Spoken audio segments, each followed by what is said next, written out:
Welcome back. So tonight I'm doing another video. As you see, I have my polymer Canik Rival-S with SRO. I have my Canik Elite Combat with RMR, both Trijicons. And I have my new Rival-S with nothing. It's naked.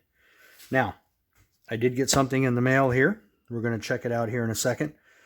But just so everybody knows, nothing has anything in the magwell, and they all have chamber flags. Every one of them. So, therefore, there's no way that they are loaded. There's no way that there's anything in the chamber. Period. So, with that, we can get going. So, as you see, I have, basically I spent, oh boy, almost $1,100, probably $1,000 to $1,050 between these two optics, which is more than I paid for this gun, which is more than I paid for these two guns. Not true.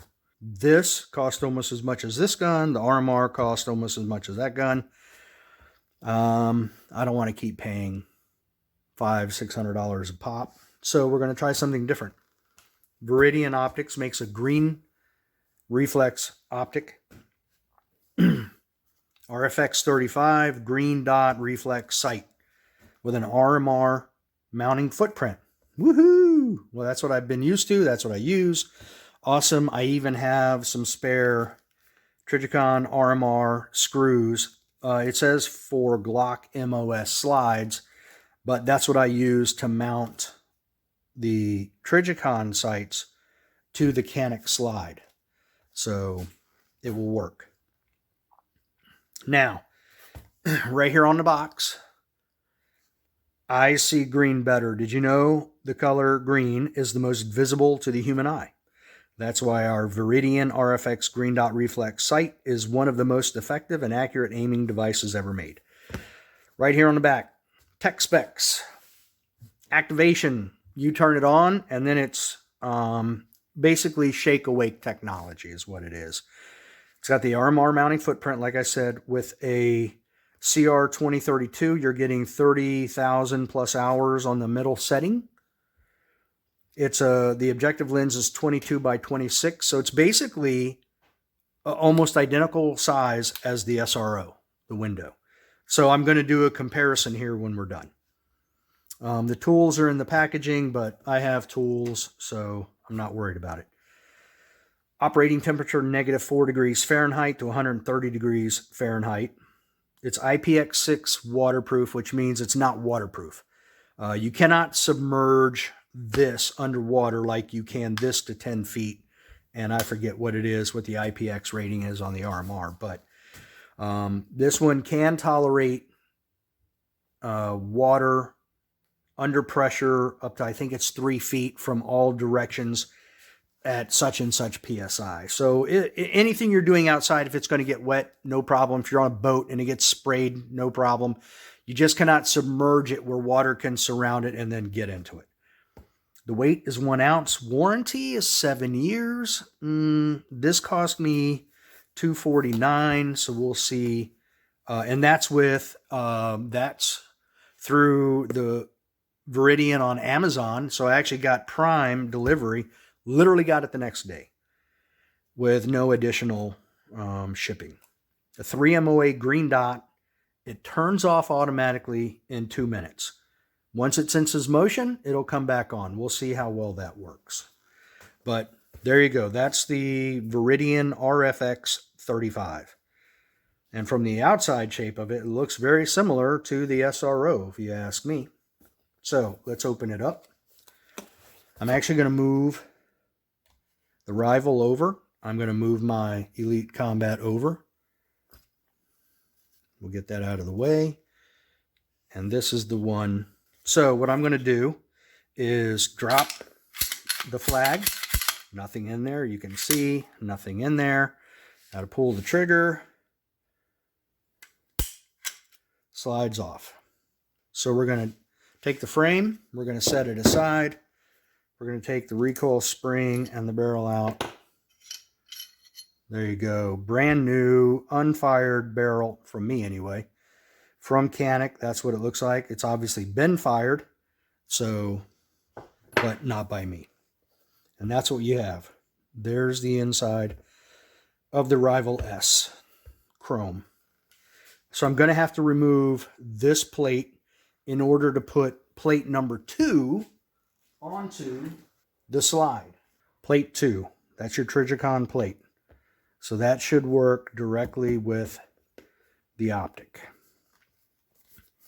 Now we're going to open this up. I did slice it before, and I opened it up to make sure it was in there before I did this. And some quick information right here. Obviously, ensure your firearm's unloaded. Confirm the firearm has a proper mounting surface. There we go. That's what we need. Insert the supplied 2032 battery positive side out and mount the Optic to the firearm using the proper mounting surface and screws. Torque at 12 to 15 inch-pounds. So I do have my fat wrench, so I can torque it down, and I will. It has instant on upon movement and auto off when at rest. Adjust brightness with the plus minus buttons. Alternatively, manually power down by holding the minus button and powered on by holding the plus button. Whereas with my Trijicon SRO, I have to hold both buttons together simultaneously, which right before the video I was trying to do that and could not get the darn thing to turn off. Finger placement. I was fat fingering it, I guess.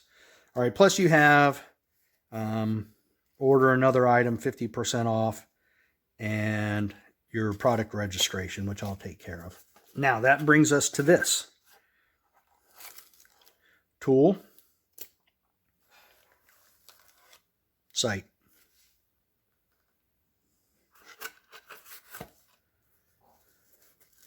and battery. All right, so what other little goodies are in here?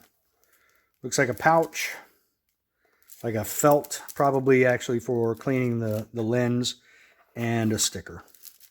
So I'll leave those in there for now. Oh, looks like there are screws in here too. And screws. So interesting. I will have to compare those to the others. Oh, looky there. 632 by 0.28 and looks like 0.7 by 7 millimeter. So this one's going to be close to the right size. So I'll compare that to what I have for mounting the Trijicons. All right, so I'm going to move the box now. We're going to set that out of the way. Here's the sight. Let's open that up. See what we have.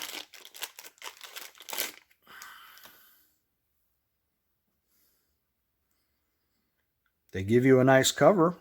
I had to buy the ones for the Trijicon. Interesting. That's what it looks like. We'll get a front. Very clear. Back and the other side. So there's your adjustment.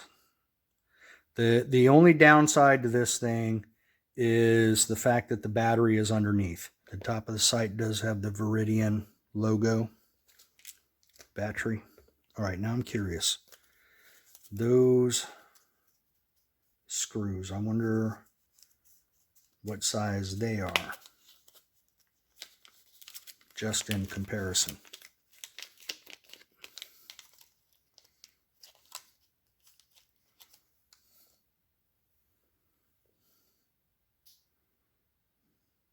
Oh boy. Definitely different. It makes me wonder if that would even work.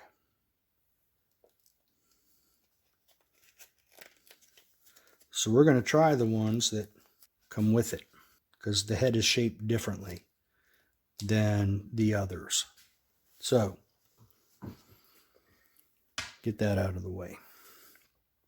We don't need the cap right there. Now, Screws are out, and it's off. So the CR2032 battery will go right there. And this will go like that. And there we go. So that's how it should fit right on the pistol. So for right now, I'm going to leave it on here just to keep the bottom of that nice and clean. We'll set that over there. Now we have to remove these.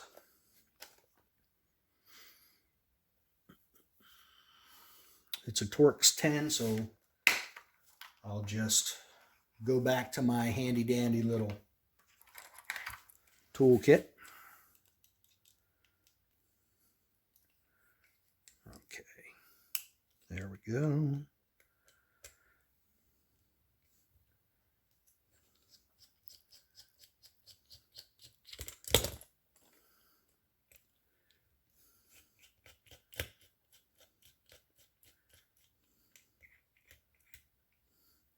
Now, what I did learn in the past about the Canik base plates was, I forget if it was in a manual or through correspondence with Canik, but what I learned was, all right, so the base plate doesn't want to, oh, I stand corrected, slid right off. So no force needed. I didn't have to flip it over and put the tool down through there and push it out. Came right out for me. So now, obviously the holes for the sight are up front, the mounting spot. So I'm going to drop this thing right down in place. There we go. These are the mounting holes for the base plate. So these screws need to go in those two, the two forward slots. Now this is where, oh, here we go. I definitely use thread locker. While I've got this thing out, will they go in?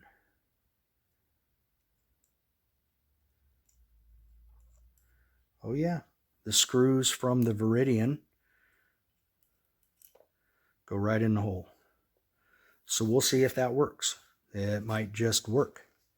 Now, I like to use a little thread locker on the base plate. I do mine a little different. I don't like to squirt it on the threads. I prefer to put it on an index card, as you can see over here, index card.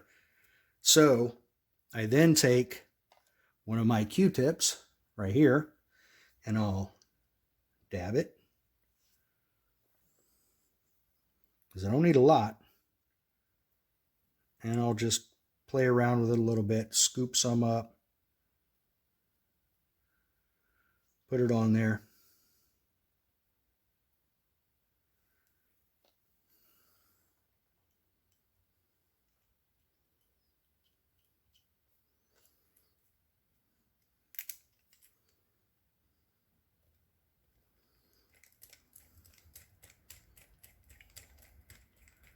Just kind of screw it in a little bit. Then I like to do the other one real quick.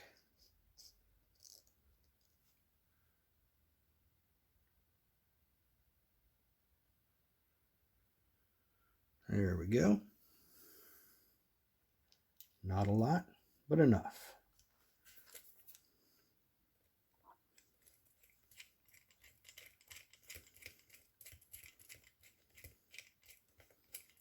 All right, now that one's all the way in and a little snug. That one's all the way in, but a little snug. So we're gonna wipe that off a little bit, make sure there's nothing, no oils or greases on that thing. There we go, boom. Now, I'm gonna turn this on. All right, had to find a T10 for this. Wasn't even thinking. So I'm gonna hang on to the base and I'm gonna start turning till I get up to 885.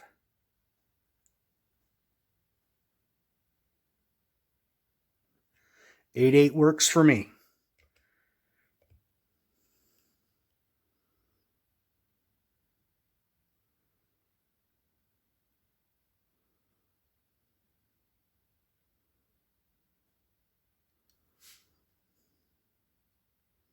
There you go. You see it going up.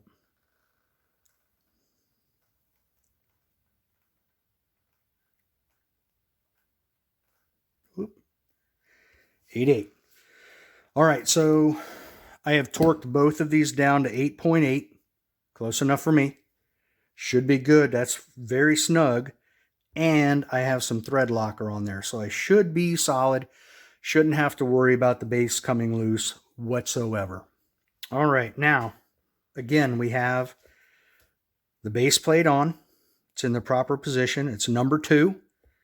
It's all good to go. We're all torqued down. We have our blue Loctite thread locker on there.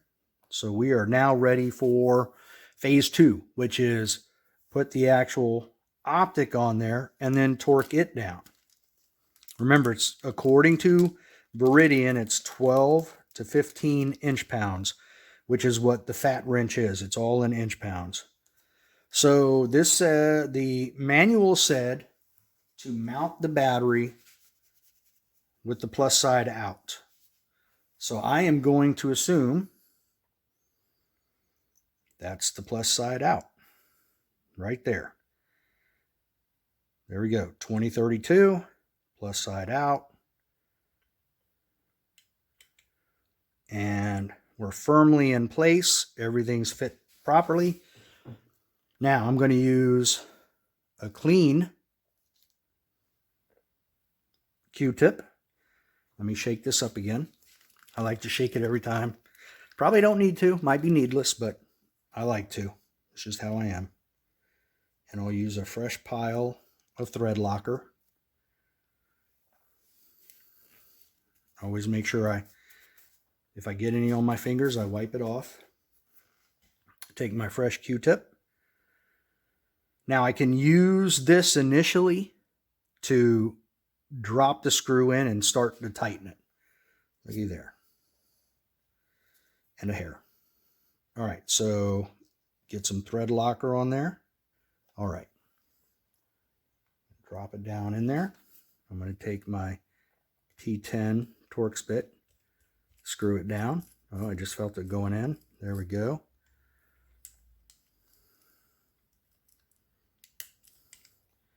But it did stop because I didn't. All right, barely finger snug. So that one's in there. Now, I'm going to do the same thing to the other one. And these screws are longer than the other ones that they supplied in the bag. There we go. And by the way, when I did contact them, and they're sending me more screws free of charge. If you buy the Optic, they will send you extra screws if you request it. All right, snugged down. All right. I can't just pull it up, so that tells me the screws are biting into the threads, so that's a plus. Now, that's on.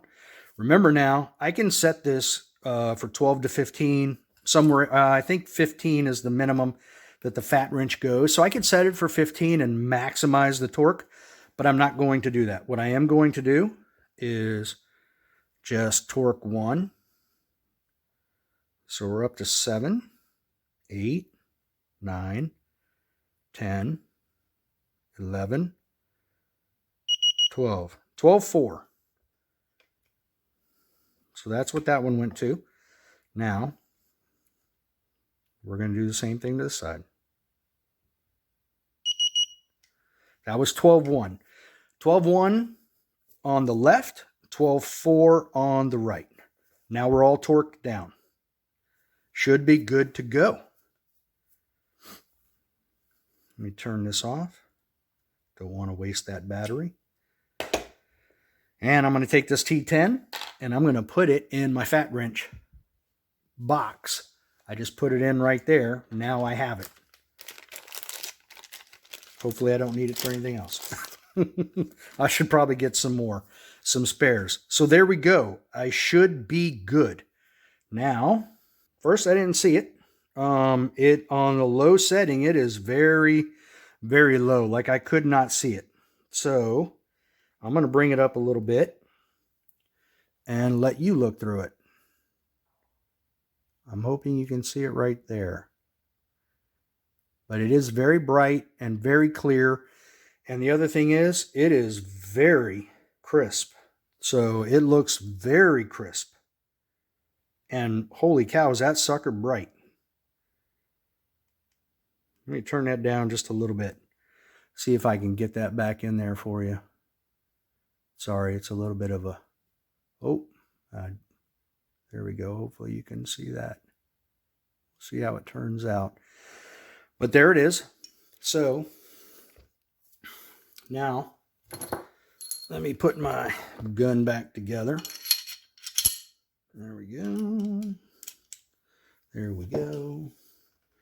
Shoo-be-doo-wah. Oh, come on, baby. Nothing in the chamber. Nothing in the no magazine. So it is unloaded. And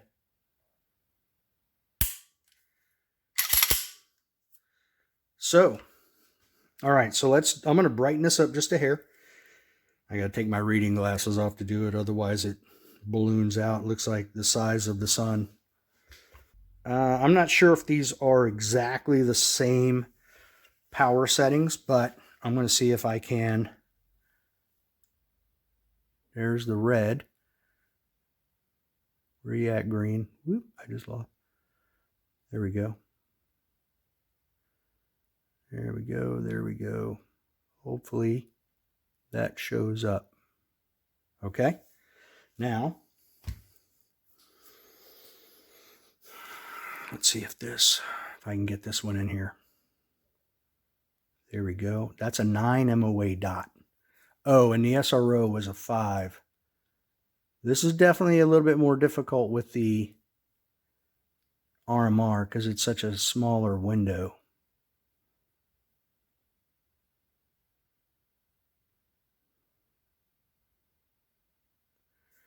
So hopefully that came across, but we'll see. See if I can. There you go. You can see how that's very crisp and very clear. And just looking at the size of the windows, pretty darn similar. Now again, there are some drawbacks. This was half the price of what I paid. This is half the price of what I paid for the RMR. It's about $325 less than what I paid for the SRO. So for the price of the SRO, I could have literally bought 2 of these for the price of the SRO and still had money left over. And that's not a hit on the SRO. I love my SRO. That thing has done a great job. I love it. It hasn't failed me. I believe in it. I'm just showing you the cost difference between the two. Looks a whole lot like the SRO, but not exactly. The downsides, IPX7, but up to 10 feet. IPX7 is normally only up to 3 feet of submersion, but the SRO goes up to 10. So if you look at the all the other large window optics, they're typically up to 3 feet. You can submerge them up to 3 feet and you're fine for like 30 minutes. No, the SRO goes to 10. So bonus there. Obviously their warranty is hard to beat. You only get 7 years here. With this one, the battery cap is on top. It is a little bit difficult to get to at the angle. You can see how I've kind of scarred that up just a little bit, trying to change the battery. My RMR, it uses solar and tritium, so it's good for 12 years. And then at 12 years, I can send it back to Trijicon. They'll refurbish it, and it'll be good for another 12 years. So there's no battery involved. There is one issue with it though. When I shot Delmarva, I found out that there is a weakness with this. So now I know if I'm in a dark area and I am shooting into an area with light, then because of the dual illumination with the RMR, it believes that you're shooting from dark to dark. So it will dim your green dot and it will make it difficult. The first time I did that and I was undercover and I stuck it out and I'm looking, I'm like, what happened to my dot? I literally thought something happened to my green dot, because this is a green, this is a green, this is a red. No, I don't have an astigmatism, but I do have a red-green color deficiency. I'm not colorblind. I can pass those tests where you have the 31 blocks and you've got to put them all in order of color. I can do that. But those stupid little speckled round circles with numbers in them are the bane of my existence. So I am not colorblind, but I do have a red-green deficiency. So the green sticks out to me better. I like the green better. So, I mean, who likes communism colors anyway? Come on, really? Get out of here. So there's your size difference. Just a little quick comparison. I think they're very comparable in size. Now, I don't know how durable it is. I can't speak of that. I don't know. So we'll just you'll have to check back with me, okay? Because I don't know. I will do now that I put it on the steel, and I plan on the steel being my primary competition gun with my original rival Dark Side as my backup gun. This is my carry gun. So this is what we have. I hope that worked out for you. You can see some of the tools.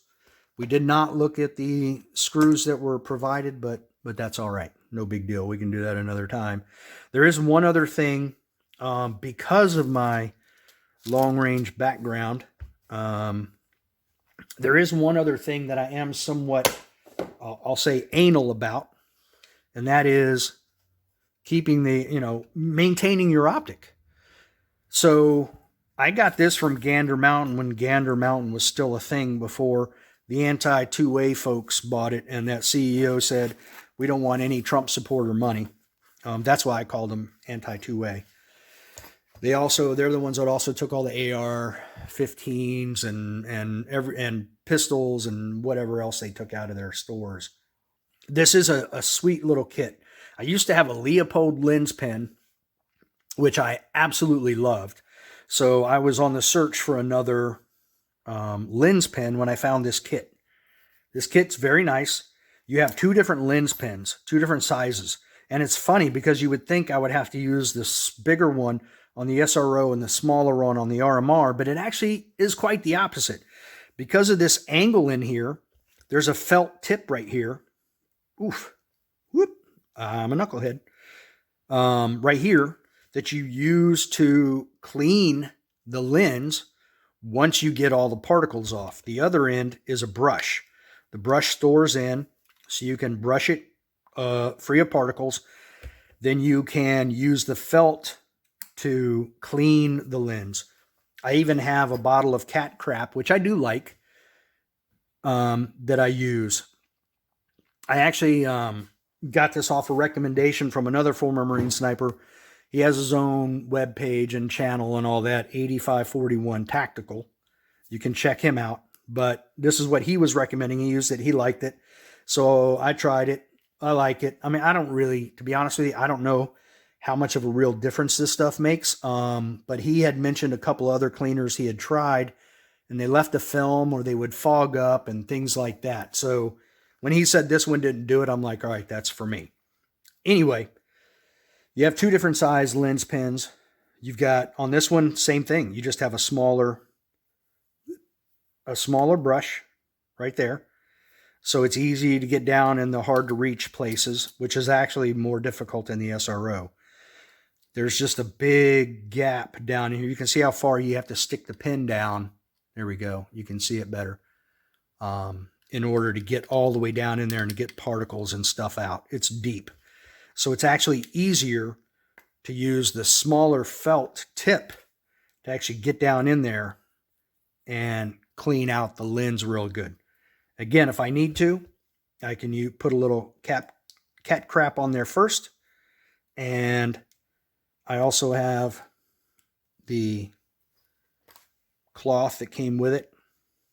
I don't remember how that happened, but I would just avoid that and use one of the other very soft sections. Now here's a little trivia for you.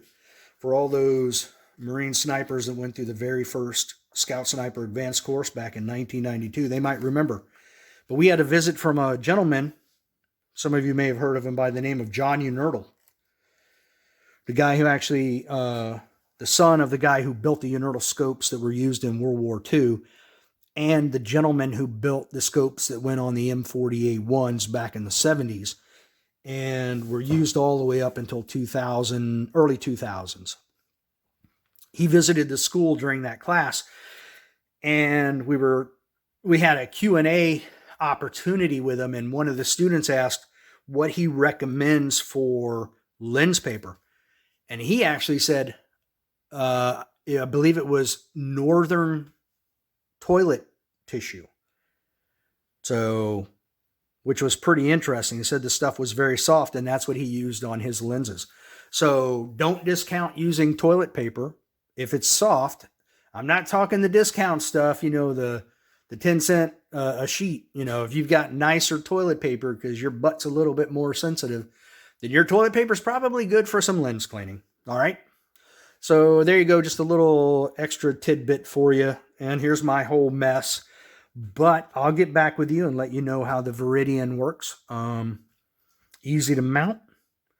And don't be a little bitch.